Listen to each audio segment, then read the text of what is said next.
நகரத்துல இருந்து தூரமா இருந்த ஒரு காட்டுல ஒரு காகத்தோட குடும்பமும் ஒரு ஆந்தையோட குடும்பமும் நட்பா இருந்தாங்க. காகத்தோட குடும்பத்துல கால கோரிங்கிற அப்பா அம்மாவும் அவங்களுக்கு ஜக்குன்னு ஒரு குழந்தையும் இருந்தது. ஆந்தை தன் குழந்தையோட வாழ்ந்து வந்துச்சு. ஒரு நாள் காலுக்காகவும் கோரிக்காகவும் ஆந்தையோட கூட்டுக்கு போனாங்க. ஆந்தஜி, நானும் கோரியும் உணவு தேட போறோம். உணவு தேட ரொம்ப தூரம் போகணுங்கிறது உங்களுக்கும் தெரியும். திரும்பி வர சாயங்காலம் ஆயிடும். அது வரைக்கும் எங்க குழந்தை ஜக்குவை கொஞ்சம் பாத்துக்கிறீங்களா? நாங்க வரும்போது உங்களுக்கும் உணவு கொண்டு வரோம். இந்த உதவிய கூடவா நான் செய்ய மாட்டேன். ஜக்குவை என் கூட்டுல கொண்டு வந்து விட்டுட்டு போங்க. அப்புறம் வரப்ப எனக்கான உணவு கண்டிப்பா கொண்டு வாங்க. எங்க குழந்தைய பத்திரமா பாத்துங்க. உணவை நாங்க கண்டிப்பா எடுத்து வருவோம். பிறகு ஜக்குவை ஆந்தையோட கூட்டுல விட்டுட்டு கோரிக்காகவும் காலுக்காகவும் உணவு தேட பறந்து போனாங்க. அவங்க போய் கொஞ்ச நேரத்துக்கு எல்லாம் ஒரு புறாவும் சோனாக்குருவியும் பக்கத்துல உள்ள மரத்துல வந்து உட்கார்ந்தாங்க. புறான, இந்த மரம் நல்லா இருக்கு, நீங்க அந்த பக்கம் கூடு கட்டிக்கோங்க, நான் இந்த பக்கம் கூடு கட்டிக்கிறேன். இங்க இருந்து நதியும் பக்கம் தான், கொஞ்சம் தூரத்திலே நமக்கு தண்ணியும் கிடைச்சிடும். நீ சொல்றபடியே செய்வோம். இந்த காட்டுல இதை விட பாதுகாப்பான இடம் எங்கேயும் இருக்காது. புறாவும் சோனாக்குருவியும் பேசுறத ஆந்தை தன் கூட்டுல உட்கார்ந்து கேட்டுக்கிட்டே இருந்துச்சு. ஏற்கனவே நமக்கு உணவு சரியா கிடைக்கல, இதுல இதுங்க வேற இங்க கூட்ட கட்டி தங்கிட்டா அந்த உணவும் கிடைக்காம போயிடும். இப்பவே போய் இவங்களை விரட்டி ஆகணும். ஆந்தை அவங்க 2 பேரும் உட்கார்ந்து இருந்த மரத்துக்கிட்ட போச்சு. நீங்கெல்லாம் யாரு? ஏன் இங்க வந்து உட்கார்ந்து சத்தம் போட்டுட்டு இருக்கீங்க? எங்க குழந்தைங்களோட தூக்கம் கெட்டு போகுது. கிளம்புங்க இங்க இருந்து. ஆந்தண்ணா, எங்களால உங்களுக்கு ஏதாவது தொந்தரவு வந்திருந்தா எங்களை மன்னிச்சிடுங்க. மன்னிக்கிறது இருக்கட்டும், நீங்க இங்க வந்து உட்கார்ந்து இருக்கிறத பார்த்தா இங்கேயே கூடு கட்டிட்டு ஐடியா பண்ற மாதிரி தெரியுது. அப்படி ஏதாவது என்ன இருந்தா அதை மாத்திக்கிட்டு வேற எங்கேயாவது போய் கூட்ட கட்டுங்க. என்ன இப்படி பேசுறீங்க? காடுங்கிறது எல்லா பறவைகளுக்கும் பொதுவானது தானே. நாங்க பேசுறது உங்க குழந்தைங்க தூங்குறதுக்கு தொந்தரவா இருந்தா சொல்லுங்க, நாங்க பேசாம இருக்கோம். அதை விட்டுட்டு இங்க கூடே கட்டக்கூடாதுன்னா என்ன அர்த்தம்? புறா, நீ ரொம்ப அதிகமா பேசுற. உன்னோட உருவத்தை விட உனக்கு வாய் பெருசா இருக்கு. நீ என்ன பேசினாலும் சரி, நான் சொன்னது சொன்னதுதான். நீங்க இங்க கூடு கட்ட கூடாது. புறா அண்ணா, அப்படியே இவங்க கிட்ட பேசிக்கிட்டு வாங்க, நம்ம வேற எங்கேயாவது இடம் பார்த்துப்போம். இப்படியே பயந்து பயந்து போய்கிட்டு இருந்தா நாம எங்கேயுமே கூடு கட்ட முடியாது. நாங்க இங்கதான் கூடு கட்ட போறோம். உங்களால என்ன முடியுமோ செஞ்சுக்கோங்க. இங்கதான் கூடு கட்டுவோம், அந்த கூட்டுல தான் இருப்போம். புறா இப்படி சொன்ன உடனே ஆந்தை ரொம்ப கோபத்துல தன்னோட கூட்டுக்கு திரும்பி போச்சு.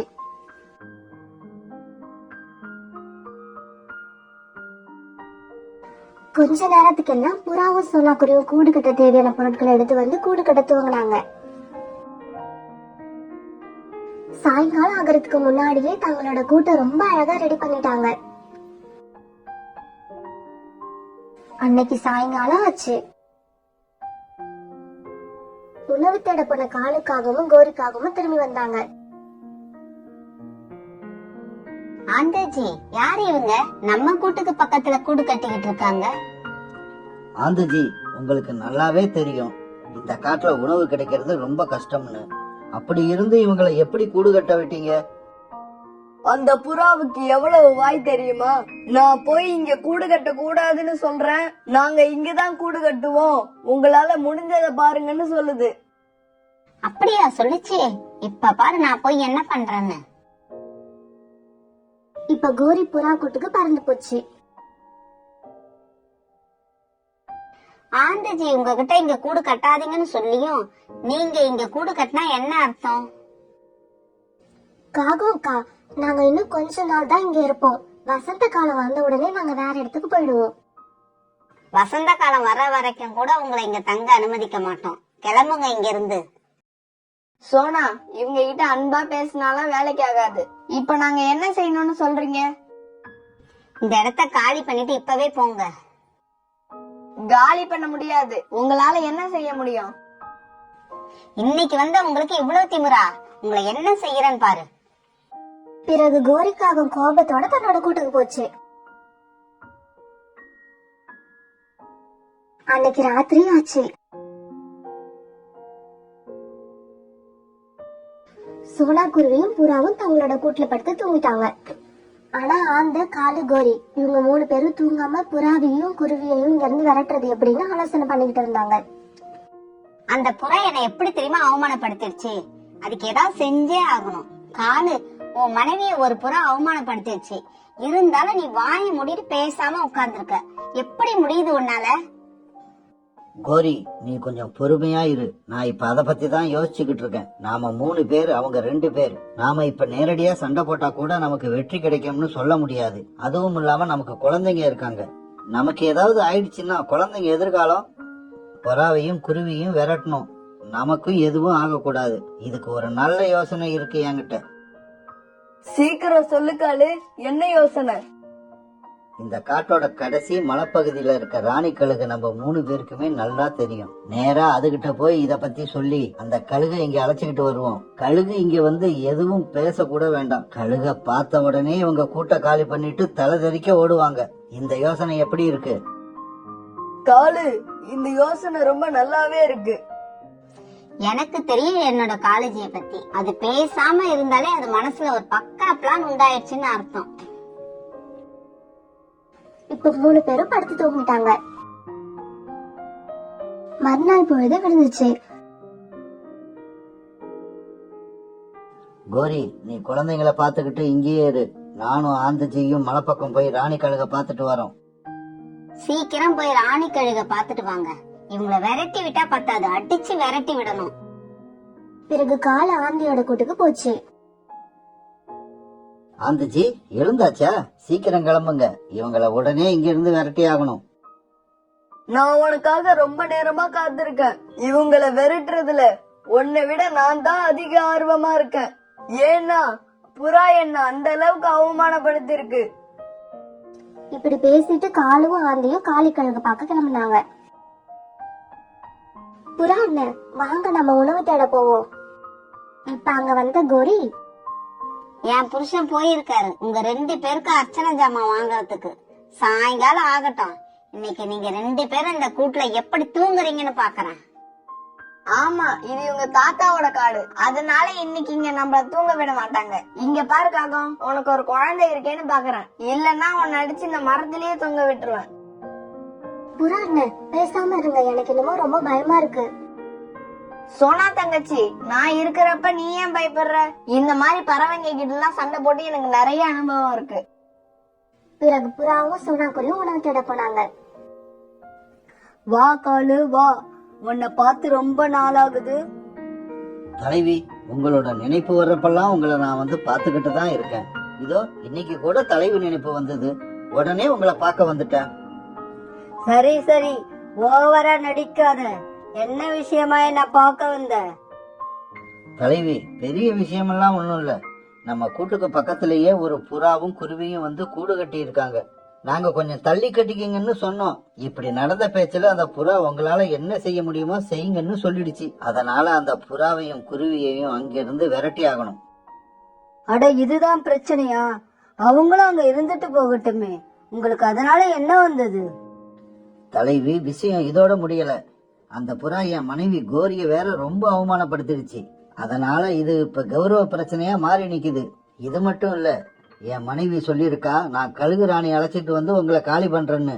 அதை கேட்டுட்டு அந்த குருவி பயந்துடுச்சான். ஆனா அந்த புறா என்ன தெரியுமா சொல்லிச்சா? அந்த கழுகு அழைச்சிட்டு வாங்க, அதோட கண்ணை நோண்டி கையில தரேன்னு சொல்லியிருக்கு. இப்படி சொன்ன புறாவை எப்படி தலைவி சும்மா விட முடியும்? இப்படி நடக்காத எல்லாத்தையும் நடந்ததா சொல்லி கழுகோட கோபத்தை தூண்டி விட்டுச்சு. அப்படியா சொல்லிச்சு அந்த புறா?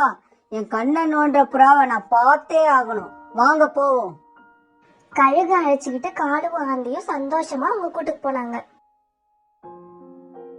வந்துட்டாங்க, தலைவி வந்துட்டாங்க. எனக்கு தெரியும் கோரிக்கு ஒரு அவமானம் வந்துருச்சுன்னா தலைவியால் அதை தாங்கிக்க முடியாது. கழுகும் கோரி சொன்னது எதையும் காதுல வாங்கல. அது வச்சுக்கன் வாங்காம ஜக்குவையும் ஆந்தியோட குழந்தையும் பாத்துக்கிட்டே இருந்துச்சு. அடடா, இந்த மாதிரி சின்ன குழந்தைங்களோட கறி தின்னு எவ்வளவு நாள் ஆகுது. எவ்வளவுதான் மாமிசம் கிடைச்சாலும் இந்த மாதிரி சின்ன குழந்தைங்களோட கறி தனி டேஸ்ட் தான். தலைவி, என்ன குழந்தைகளையே பார்த்து என்னவோ யோசிச்சுக்கிட்டு இருக்கீங்க? அதெல்லாம் ஒண்ணுமில்ல. புறாவும் குருவியும் எங்க? 2 பேரும் உணவு தேட போயிருக்காங்க. இதோ இப்ப வர்ற நேரம் தான். கோரி இப்படி சொல்லிட்டு இருக்கும் போதே புறாவும் குருவியும் கூட்டுக்கு வந்தாங்க. தலைவி, அவங்க 2 பேரும் வந்துட்டாங்க. அவங்கள விரட்டுறது மட்டும் இல்ல, 4 அடியும் கொடுத்து விரட்டுங்க. புறாண்ண, கழுகு எதுக்கு அவங்க கூட்டுக்கு வந்திருக்கு? நம்மள அடிச்சு விரட்டவா இருக்குமோ? கழுகு பார்த்து புறாவும் பயந்துடுச்சு. இந்த கழுகு கண்டிப்பா அவங்க தான் அழைச்சுக்கிட்டு வந்திருக்கணும். இப்படி இவங்க பேசிக்கிட்டு இருக்கும் போதே கழுகு அவங்க கிட்ட வந்துச்சு. புறா, குருவி, ஏன் நீங்க 2 பேரும் என் நண்பர்களுக்கு தொல்லை கொடுக்குறீங்க? கழுகக்கா, நாங்க என்ன அவ்வளவு பெரிய ஆளா எல்லாருக்கும் தொல்லை கொடுக்கறதுக்கு? வசந்த காலம் வர வரைக்கும் இங்க இருந்துக்கிறோம்னு சொன்னோம். அத அவங்க கேட்காம உங்களை அழைச்சிட்டு வந்துட்டாங்க. நாங்க ஏற்கனவே ரொம்ப சின்ன பறவைங்க. எங்களை போக சொல்ல நீங்க இங்க வர வேண்டிய அவசியமே இல்ல. அங்க இருந்து ஒரு குரல் கொடுத்திருந்தாலே போதும், போயிருப்போம். சரி கழுகக்கா, உங்ககிட்ட சொல்ல வேண்டியதெல்லாம் சொல்லிட்டோம். நாங்க கிளம்புறோம். பாக்குறதுக்கு 2மே நல்ல பறவைங்க மாதிரி தான் தெரியுது. சரி, எப்படியோ இடத்தை காலி பண்ணிட்டாங்க. நம்ம கிட்ட அப்படி பேசின புறா இப்ப பாரு சத்தம் போடாம போகுது. கழுகு இப்ப இவங்க கிட்ட திரும்பி வந்துச்சு. அப்புறம் என்னோட வேலை முடிஞ்சது. கிளம்பலான்னு தான் பாக்குறேன். ஆனா எனக்கு என்னமோ பசிக்கிற மாதிரி இருக்கு. தலைவி, நீங்க இங்கேயே எங்க குழந்தைங்களை பாத்துக்கிட்டு இருங்க. நாங்க போய் உங்களுக்கு ஃப்ரெஷ்ஷா உணவு எடுத்துக்கிட்டு வரோம். இப்படி சொல்லிட்டு காலு, கோரி, அந்த இவங்க 3 பேரும் கிளம்புனாங்க. இவங்க போன உடனே கழுகு ஜக்குவையும் ஆந்தையோட குழந்தையும் கொண்டு தின்னுடுச்சு. கழுகுக்கு உணவு எடுக்க போன 3 பேரும் திரும்பி வந்து பார்த்துட்டு மனசு வருத்தப்பட்டு ரொம்ப அழுதாங்க. தேவையில்லாம அடுத்தவங்களுக்கு தொந்தரவு கொடுத்தவங்க இப்ப தங்களோட குழந்தைய இழந்துட்டு நிக்கிறாங்க. உதவி கேக்குறோங்கிறது முக்கியம்தான், அதை விட முக்கியம் யார்கிட்ட உதவி கேக்குறோங்கிறது.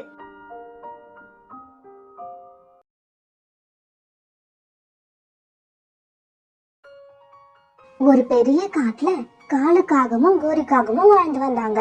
அவங்களோட ஒரே பையன் ஜக்கு. அவனுக்கு காலுக்காகவும் கோரிக்காகவும் போன மாசம் தான் கல்யாணம் பண்ணி வச்சாங்க. கோரியோட மருமக ரொம்ப படிச்ச பொண்ணு, ஸ்டைலா இருப்பா. அவளோட ரூம்ல மேக்கப் சம்பந்தமான பொருட்கள் நிறைய இருக்கும். கோரிக்கு தன்னோட மருமக ரூமுக்குள்ள போய் பாக்கணும்னு ஆசைதான். ஆனா மருமக மைனா ரூமை எப்பவும் சாத்தியே வச்சிருக்கதால கோரியால ரூமுக்குள்ள போகவே முடியல.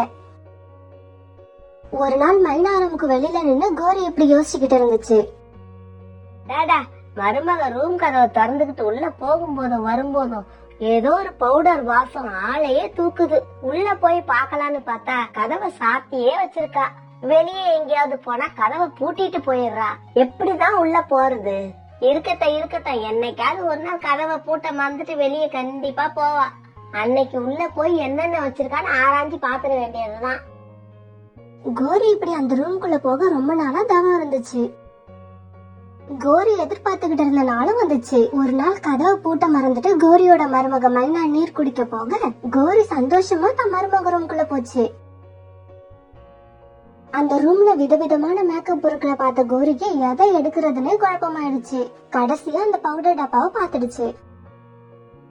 பார்த்த உடனே கையில எடுத்து அந்த பவுடரை கண்ணத்திலையும் அடிச்சிச்சு. என்ன வாசம்! இந்த பவுடரை போட்டுக்கிட்டு தான் நம்ம மருமக மினுக்கிறா போல இருக்கு. அடுத்து எதை எடுக்கலான்னு கோரிக்காவை யோசிச்சுக்கிட்டு இருக்கு. தண்ணீர் குடிக்க போன மருமக மைனா ரூமுக்கு வந்துடுச்சு. கோரிக்காவை தன்னோட மேக்கப் பாக்ஸ்ல இருந்து பவுடர் எடுத்து அடிச்சுக்கிட்டு இருக்கத பார்த்த உடனே மைனாக்கு பயங்கர கோபம் வந்துடுச்சு. அத்தை, என்ன பண்ணிக்கிட்டு இருக்கீங்க? பார்த்தா தெரியல, பவுடர் அடிச்சுக்கிட்டு இருக்க. பவுடர் அடிக்கிறது தெரியுது, ஆனா இது பவுடர் அடிக்கிற வயசு மாதிரி தெரியல. ஏண்டி, என் வயசுக்கு என்ன? நான் பவுடர் அடிக்க கூடாதா? என் பையன் வாங்கி கொடுத்தது தானே, அத நான் யூஸ் பண்ண கூடாதா? இது என்னோட அண்ணன் பிரான்ஸ்ல இருந்து வாங்கிட்டு வந்தது. உங்க பையன் ஜக்கு பக்கத்து காட்டை தாண்டி இருப்பாருங்கிறதே சந்தேகம் தான்.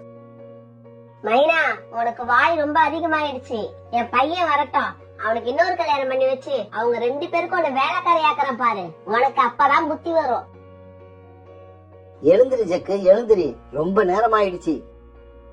அப்பா, குழந்தைங்க தூங்கும் போது எழுப்ப கூடாதுன்னு அம்மா உங்ககிட்ட எத்தனை தடவை சொல்லிருக்காங்க. அப்புறமும் என்ன ஏன் பாய எழுப்புறீங்க? ஜக்கு, நீ குழந்தை இல்ல, உனக்கு கல்யாணம் ஆயிடுச்சு. இன்னும் கொஞ்ச நாள் போனா உனக்கே குழந்தை பிறந்துடும். நீ என்னடான்னா இவ்வளவு சோம்பேறியா இருக்க. உணவு தேட வந்த இடத்துல இப்படி படுத்து தூங்குற. சீக்கிரம் வீட்டுக்கு கிளம்பு.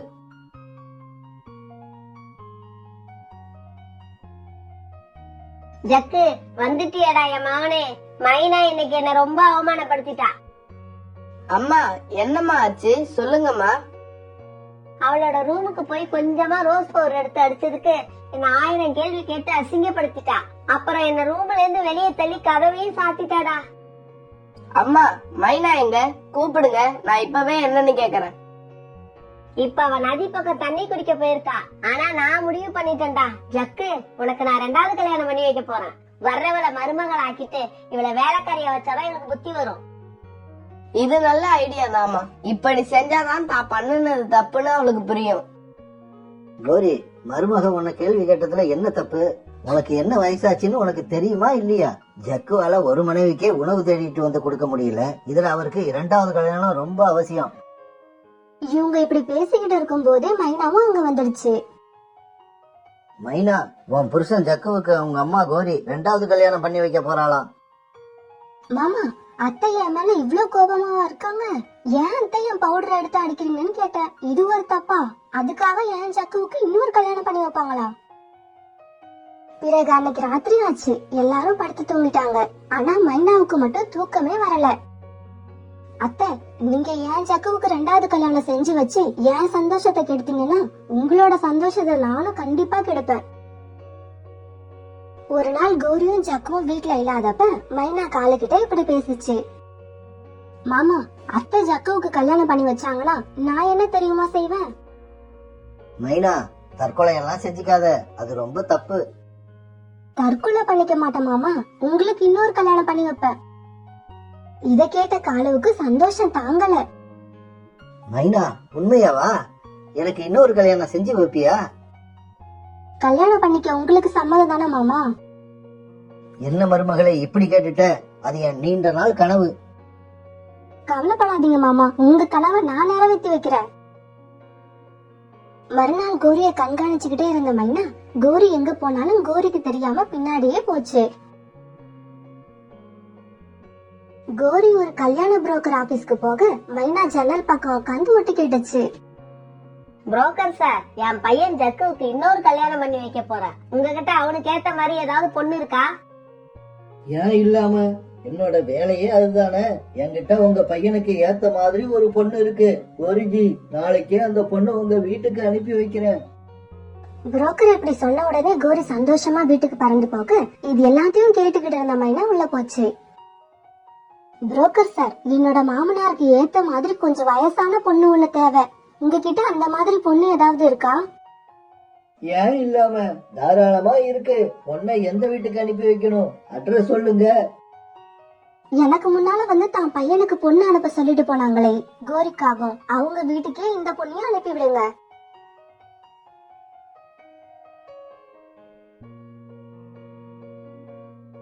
மறுநாள் காலையில இருந்தே காணும் ஜக்கும் ரொம்ப ஆவலா பொண்ணை எதிர்பார்த்துக்கிட்டு இருந்தாங்க. அம்மா, பொண்ணு எப்பமா வரும்? அவசரப்படாதடா, இன்னும் கொஞ்ச நேரத்துல வந்துருவான்னு நினைக்கிறேன். இவங்க இப்படி பேசும்போதே வாசக்கதவு தட்டுற சத்தம் கேட்டது. ஜக்கு, வா வெளியில போவோம். பொண்ணுதான் கதவை தட்டுறான்னு நினைக்கிறேன். இப்ப கதவை திறந்துகிட்டு எல்லாருமே வெளியில வந்தாங்க. என் பேரு மோனன், என்ன புரோக்கர் புண்ணிய கொடி அமிச்சாரு.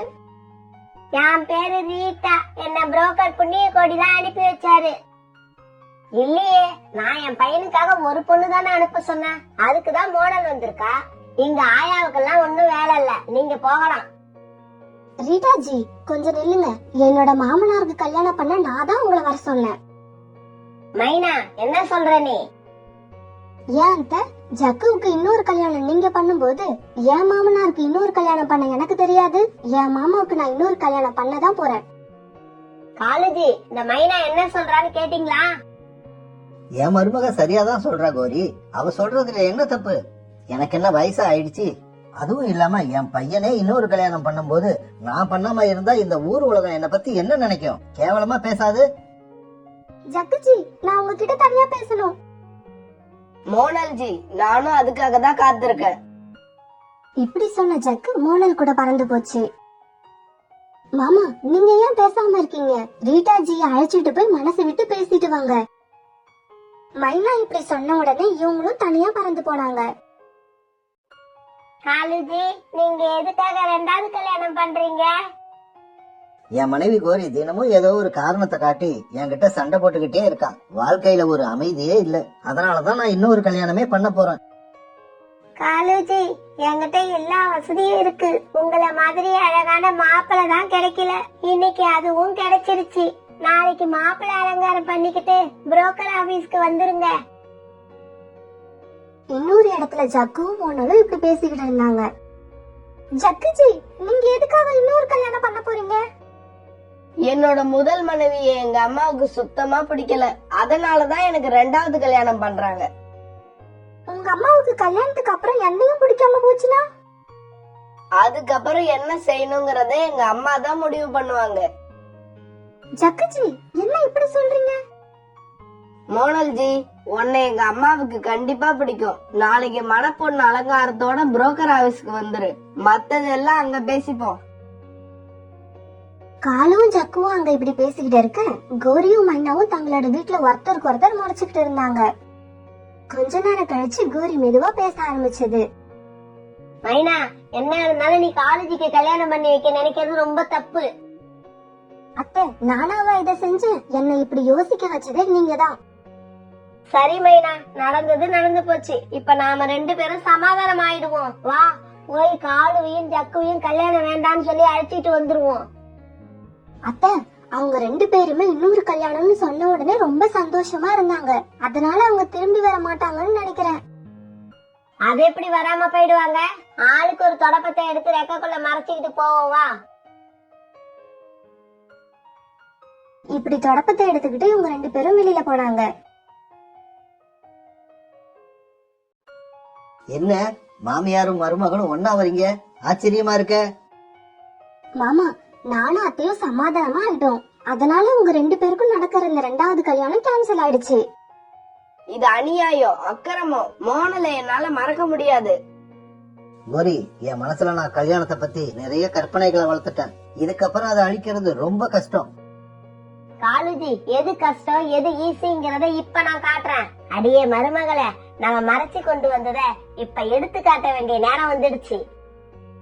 கோரி இப்படி சொல்ல இவங்க 2 பேரும் மறைச்சு வச்சிருந்த தொடப்பத்தை காலுக்கும் ஜக்குவுக்கும் காட்டினாங்க. தொடப்பத்தை பார்த்த காலுக்கும் ஜக்குவுக்கும் பயத்துல வேர்த்து ஊத்த ஆரம்பிச்சது.